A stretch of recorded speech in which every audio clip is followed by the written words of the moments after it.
He was 14 years old, and he had already dropped out of the 8th grade. He couldn't tell you what a balance sheet was. He didn't have 2 nickels to rub together, and some nights, the lights went out in his house because nobody could pay the bill. You would think a kid like that, poor, uneducated, coming up in the worst economic collapse this country had ever seen, was destined for a hard life and not much else. Just another face swallowed up by the Great Depression. Well, that same kid would go on to build one of the most recognizable shoe companies on the planet. He would help invent a rubber sole that would end up on the feet of surfers, skateboarders, punks, movie stars, and eventually, probably, somebody in your own family. He would survive a bankruptcy that should have ended it all, claw his way back from the brink with his bare hands, and watch the company he started in a 400 square foot storefront get sold for hundreds of millions of dollars. So how does a broke kid from outside Boston, a kid who spent more afternoons at the horse track than in a classroom, end up founding Vans, a shoe brand that would eventually be worth billions, that would end up printed on backpacks and belts and skateboard decks the world over? To understand that, we have to go back to 1930, to a working-class town just south of Boston, in the middle of the hardest decade this country has ever lived through. Paul Van Doren was born on June 12, 1930, in the Boston area, into a family that didn't have much room for extras. His father was an inventor who never quite hit it big. His mother was a seamstress who kept the household stitched together in more ways than one. They were Dutch and Italian by blood, working class down to the bone. And there were 5 kids crowded into that house. Paul was right in the middle of it all, growing up in a decade so bleak that he wouldn't even understand what he'd lived through until years later. Only later, he'd say, maybe when my kids were taught about it in school, did I understand what the Great Depression meant and that it lasted the entire first decade of my life. Think about that for a second. He was so deep inside the poverty of the 1930s that it didn't even register as unusual. It was just life. His father, in a strange way, was a kind of dreamer trapped in a decade that had no patience for dreamers. He tinkered. He invented things, chasing ideas that never quite turned into money, the way so many men of that era did, full of ingenuity, short on capital, short on breaks. His mother was the one who kept the family upright, sewing for hours to help make ends meet, the practical counterweight to her husband's big ideas. And in that house, with 3 brothers and a sister crowding the halls, young Paul absorbed both halves of his parents without ever fully realizing it. He'd inherit his father's restless, tinkering mind, and he'd inherit his mother's stubborn, practical grip on getting things done. And school wasn't where young Paul's heart was. What he loved was horses. Every chance he got, he'd sneak off to the local racetrack, watching the animals run, learning the rhythms of the betting windows, picking up a nickname that would follow him around the neighborhood. They called him Dutch the Clutch. He was sharp. He was quick with numbers when it came to odds and payouts. And he was, by every account, a restless kid who didn't sit still for textbooks. By 14, he'd had enough of the classroom entirely. He walked away from the 8th grade and never looked back. Now, you might think that's the flaw right there, the fatal one, the thing that would hold him back forever. No diploma, no formal training, a grade school education in a country climbing out of a depression, about to stumble into a world war. But here's where the story takes its first real turn. Paul's mother wasn't about to let her son drift. She marched him down to a local shoe factory called Randolph Rubber Manufacturing. Everybody just called it Randy's. and got him a job as a service boy, a runner, the lowest rung on the ladder, 16 years old, fetching materials for men who actually knew how to make a shoe. He had no idea, standing in that factory in his teenage sneakers, that he'd just walked into the classroom that would actually shape his life. Randy's didn't hand him a title. It handed him a rubber compound recipe, a vulcanizing oven, and 20 years of hard, unglamorous labor. And Paul Van Doren was about to become a student of the one subject nobody could ever take away from him: how a shoe is actually built, from the sole up. For the next 2 decades, Van Doren would climb that ladder one rung at a time. There was no shortcut, no family connection greasing the wheels. He learned rubber compounding, the exact science of mixing raw rubber with additives to get the right density and durability. He learned vulcanization, the heating process that cures rubber into something that can survive years of pounding on pavement. He worked shifts most people would have quit after a week. But slowly, methodically, he worked his way up from service boy to floor manager to plant boss. And eventually, he was running Randy's most successful factory in the entire company. A kid who couldn't finish the 8th grade was now overseeing men twice his age who'd gone to business school. However, Van Doren wasn't chasing a title. He was chasing mastery, and by the early 1960s, he had it. More shoe manufacturing knowledge in his hands than almost anyone else in the business. And this was happening, I should mention, in an industry that wasn't exactly short on giants. Keds had been dressing America's feet since before the First World War. Converse owned the basketball court. These were established names with real distribution networks and real money behind them. And a service boy turned floor manager at a mid-sized rubber company in Massachusetts had no obvious path to ever standing alongside them. But mastery at somebody else's company, you see, has a ceiling. And Paul Van Doren was about to hit his. In the early 1960s, Randy's had a problem on the West Coast. A factory out in Southern California was hemorrhaging money, losing close to $1 million a month, an almost unbelievable sum for the time. Randy's leadership needed someone who actually understood the guts of shoe manufacturing well enough to save it, and they turned to Van Doren. Along with his brother Jim and a longtime friend named Gordon Lee, Paul packed up and headed to California to try to save a sinking ship.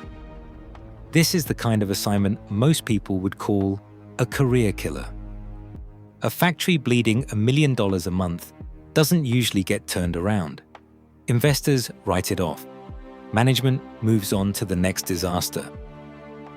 You would think Van Doren was being set up to fail, sent 3,000 miles from home to clean up somebody else's mess with no guarantee of success.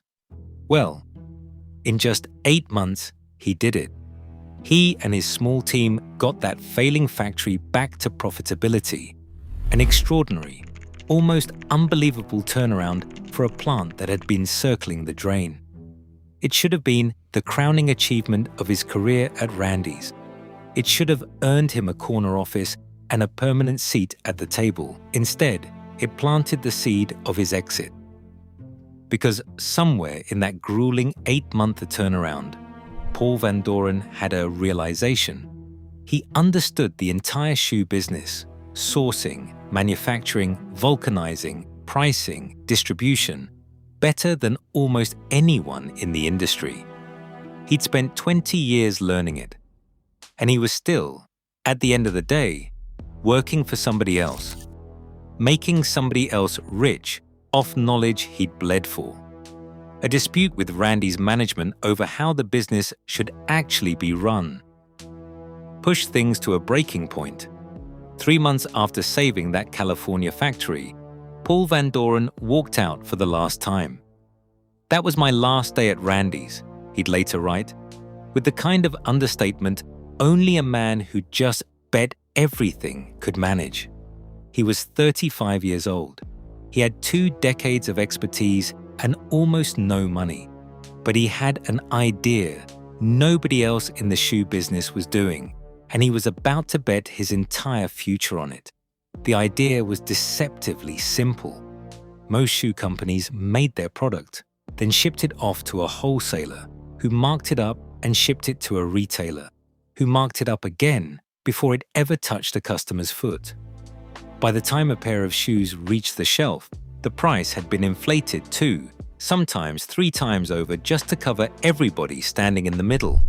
Van Doren wanted to cut every single one of those middlemen out, manufacture the shoe and sell it directly to the customer, in the same building, on the same day. No wholesaler, no department store markup. Just the factory floor and the front door, separated by a few feet of concrete. It sounds obvious now. In 1966, it was borderline reckless. And consider what this actually meant for a man like Paul Van Doren. He was leaving behind everything familiar, the cold Massachusetts winters he'd grown up shivering through, the only industry he'd ever known how to navigate as an employee, the safety of a paycheck that showed up every 2 weeks whether business was booming or not.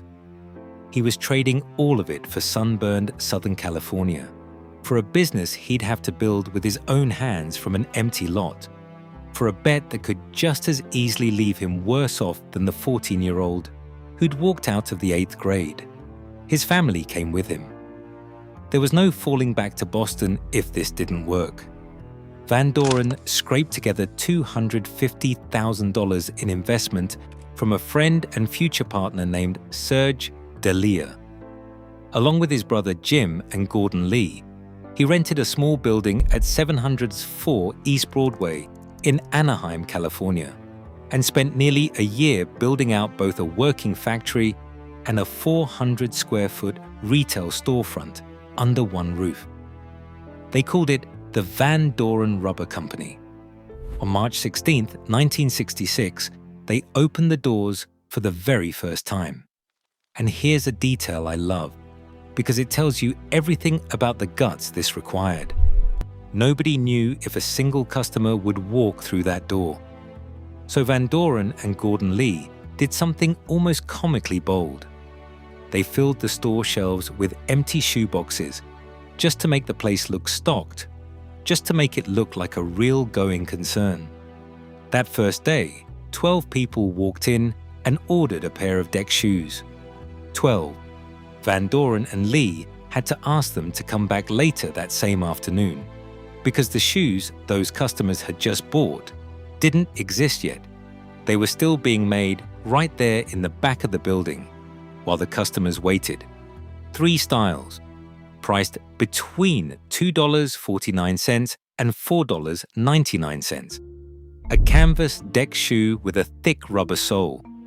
Not so different from the Keds that were already popular, except this one was being sold by the same hands that made it, at a fraction of the markup anybody else was charging.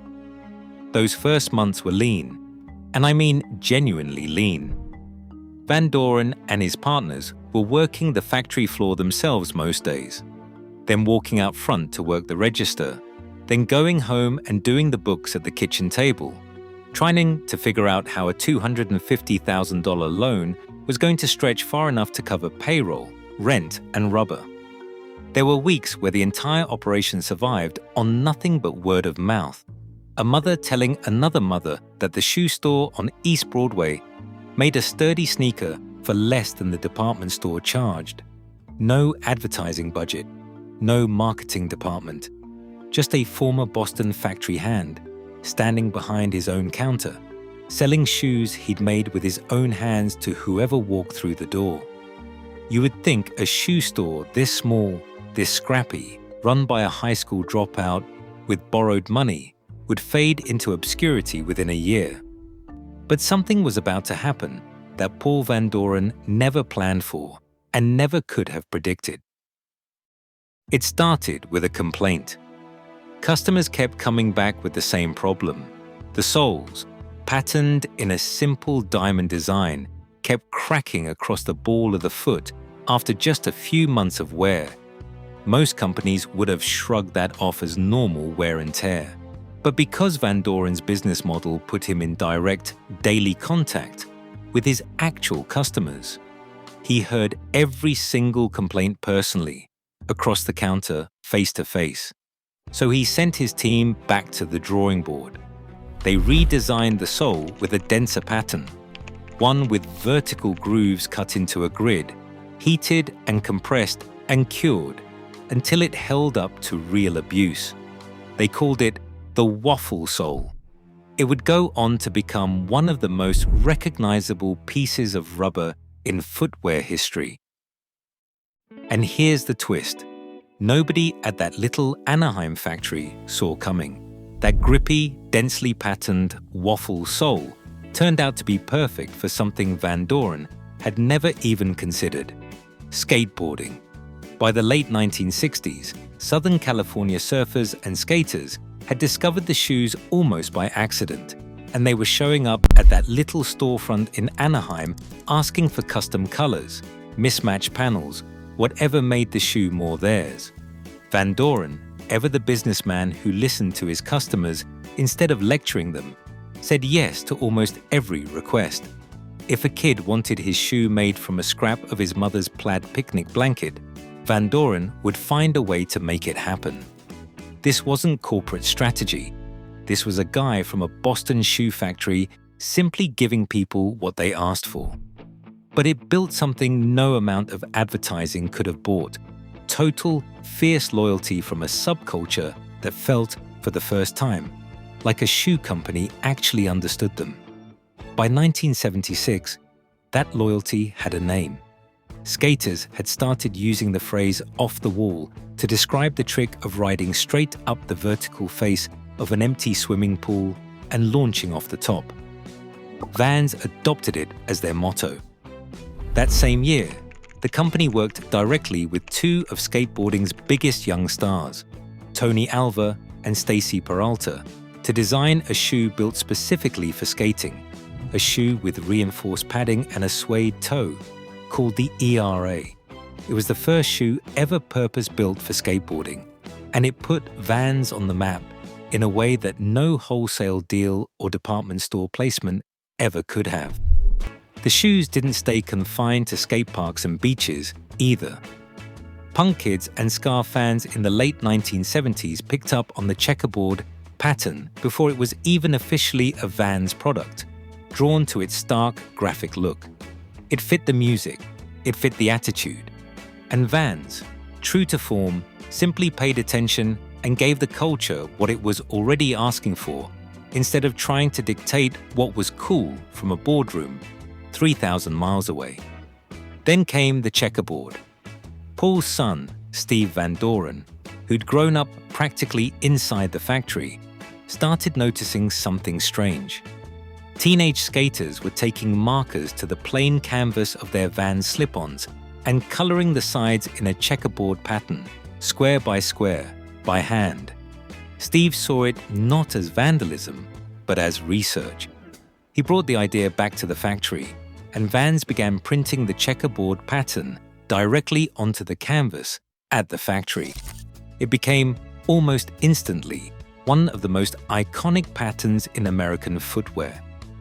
And then, in 1982, an actor named Sean Penn put on a pair of checkerboard Vans slip-ons to play a laid-back, perpetually stoned surfer named Jeff Spicoli in a movie called Fast Times at Ridgemont High. Practically overnight, a shoe born on the factory floor of a former 8th grade dropout became a symbol recognized across the entire country. The company grew fast through the late 70s and into the early 80s. New storefronts opened up and down the California coast, each one following the same direct-to-customer formula that had worked from day one. Paul's son, Steve Van Doren, became the public face you'd see out at skate contests and eventually at football games. He'd go on to spend decades as the man announcing the coin toss at NFL games in a Vans jacket, a strange little piece of Americana that started with a family shoe business. Employees who'd been there since the Anaheim days stayed for decades. It had the feel, even as it grew, of something closer to a family than a corporation, which, for a man raised by a seamstress and an inventor in a 5-kid household outside Boston, was probably exactly the point. By this point, I think you can see the shape of the story taking hold. A kid with nothing had built something enormous. But if you know anything about the businesses that grow this fast, this loud, this suddenly, you already know what's coming next.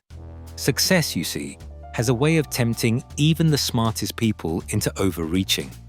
And in the early 1980s, riding the wave of skate and surf culture, Vans started saying yes to everything. Running shoes, football cleats, shoes for breakdancing, which was having its own cultural moment. There was even, almost unbelievably, a shoe line for skydiving. The company that had built its entire identity on one honest, well-made deck shoe was suddenly spread across a dozen categories it barely understood, chasing every trend instead of perfecting the one thing it had already proven. It could do better than anyone. At the same time, cheaper competitors flooded the market with knockoffs of Vans' most popular styles, forcing the company to slash prices, in some cases below what it actually cost to manufacture the shoes. In 1984, federal immigration officials raided the company's factory and arrested nearly 150 workers suspected of being in the country illegally, gutting the workforce overnight. And then, the slip-on craze that had powered so much of the company's growth simply collapsed. The trend that made Vans famous stopped selling almost as fast as it had started. Over the following 21 months, the company lost $3.6 million. By March of 1984, Vans owed $12 million it did not have. The bank came calling on a $6.7 million note, demanding payment the company simply could not make. There was no more room to maneuver, no more line of credit to lean on, no more trend to ride out the storm. Doren Rubber Company, the little factory store that started with 12 customers and a pile of empty boxes, filed for Chapter 11 bankruptcy. I want you to sit with that for a second. A company that had once seemed untouchable, a company whose shoes were on a movie screen watched by millions, was now legally, financially broken. Everything Paul Van Doren had built since walking out of Randy's nearly 2 decades earlier was hanging by a thread. Hundreds of employees, the same kind of loyal, long-tenured factory workers Van Doren had once been himself, back at Randy's in Massachusetts, didn't know if they'd have jobs by the end of the year. Retailers who'd carried Vans for a decade were watching nervously to see whether the brand would even exist come spring. The reorganization came with a brutal condition. Jim Van Doren, Paul's own brother and partner since the very beginning, was forced out as president as part of the bankruptcy terms. Imagine that. Not just losing the company you built, losing your own brother's seat at the table in the process. It would have been enough to break most men. It would have been reasonable, even expected, for Paul Van Doren to walk away entirely, to call it a good run and let the whole thing be sold off for parts. But Van Doren had one option left, and it was the hardest one on the table. He could stay, strip the company back down to what actually worked, and fight to rebuild it from the studs, with no guarantee that customers, or the bank, or the industry itself would give him a second chance. Picture him at 54 years old, a man who'd already climbed out of the Great Depression once, who'd already walked away from a stable career at Randy's to bet everything on himself once, now facing a second climb he never asked for. Most men who'd already proven themselves the way Paul Van Doren had would have taken the exit.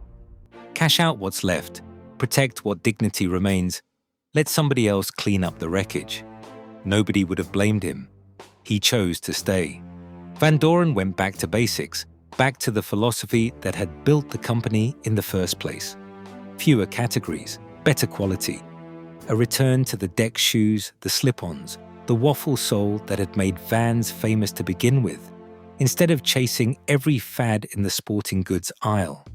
It was slow, unglamorous, grinding work, rebuilding trust one order at a time. But it worked. By 1987, the company's Orange County plant was turning out 2 million pairs of shoes a year, generating $50 million in sales. Van Doren Rubber Company had clawed its way back to profitability. In 1986, less than 2 years after that devastating bankruptcy filing, the company officially emerged from Chapter 11. Paul Van Doren had done what almost nobody in his position manages to do. He'd taken a company from $12 million in debt back to solid financial ground, using the exact same instincts that had gotten him there in the first place. Listen to the customer, make the best possible product, and don't chase every shiny trend that walks through the door. In 1988, with the company stable again, Van Doren and his partner Gordon Lee made the decision to sell. A venture capital and banking firm called McCown DeLeo and Company purchased Vans for $70 million. Think about that number for a moment. $70 million for a company that 4 years earlier had been drowning in debt, with its own president forced out the door. It's remarkable. When you consider where this all started, a 14-year-old dropout sweeping floors and fetching materials at a Boston area shoe factory because his mother told him to. And Vans wasn't finished growing. Under new ownership, the brand kept expanding through the 1990s, launching its own music festival, the Vans Warped Tour, building skate parks, and cementing itself as the authentic voice of skate and surf culture, rather than a corporation chasing it from the outside. By 2004, the company had grown enormous enough to catch the eye of one of the biggest apparel conglomerates in the world. On April 27, 2004, VF Corporation, the company behind the North Face, Wrangler, and Timberland, signed a deal to acquire Vans for roughly $396 million in cash. That would turn out to be one of the great bargains in footwear history. Under VF Corporation's ownership, Vans grew at a compounded rate of roughly 17% a year, transforming from a $330 million footwear label into a $3 billion global lifestyle brand within just over a decade. The shoes, born in a 400 square foot Anaheim storefront, were now sold on nearly every continent on Earth, worn by skaters, students, musicians, and yes, probably somebody sitting in your own living room right now. And here's what makes that growth even more impressive. By the time Vans was clawing its way back from bankruptcy in the mid-1980s, the sneaker world had already been transformed by giants Van Doren never had to compete with in 1966. Nike and Adidas were pouring millions into athlete endorsements and global marketing campaigns that a scrappy factory store operation could never hope to match dollar for dollar. Vans didn't outmarket them. It didn't try. It simply stayed stubbornly, authentically itself, a company built by skaters and surfers for skaters and surfers. And that authenticity turned out to be worth more than any advertising budget. And this is what makes Paul Van Doren's story so remarkable when you actually sit with it. He never finished the 8th grade. He had no formal training in business, no family fortune, no connections in fashion or retail.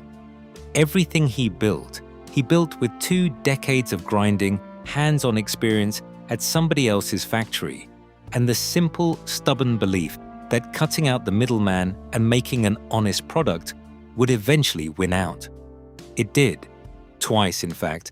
Once when he built the company from nothing, and again when he had to rebuild it from bankruptcy. Van Doren himself put it plainly, years later, reflecting on what actually made the difference. There are basically 2 kinds of people, he said. The first kind will tell you all the reasons why a certain thing cannot be done. and the second kind will start formulating ways to accomplish that very same thing.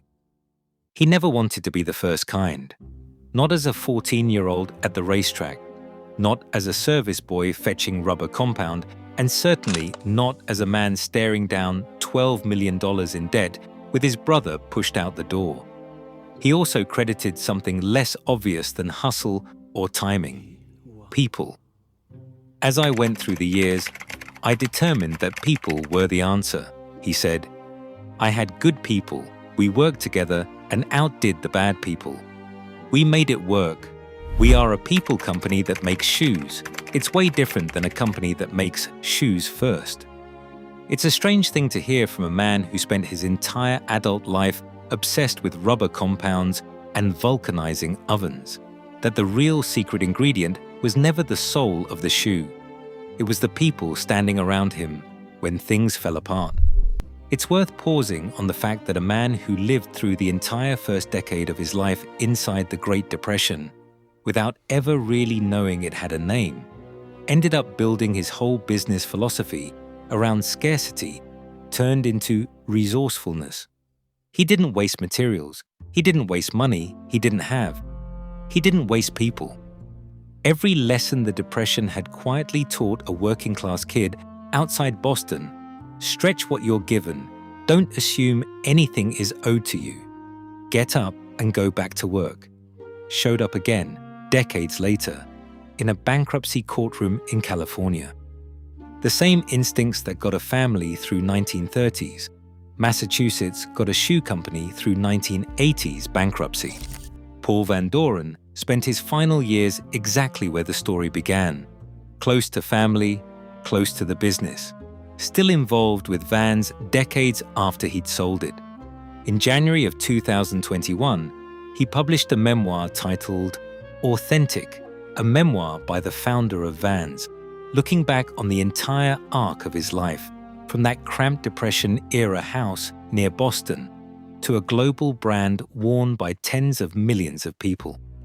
In it, he wrote about the company that carried his name with a kind of quiet pride that only comes from having actually built something with your own hands. I can say with conviction, he wrote, that building the company that became Vans was a personal expression all the way. On May 6, 2021, just about a week after that memoir hit shelves, Paul Van Doren passed away at the age of 90.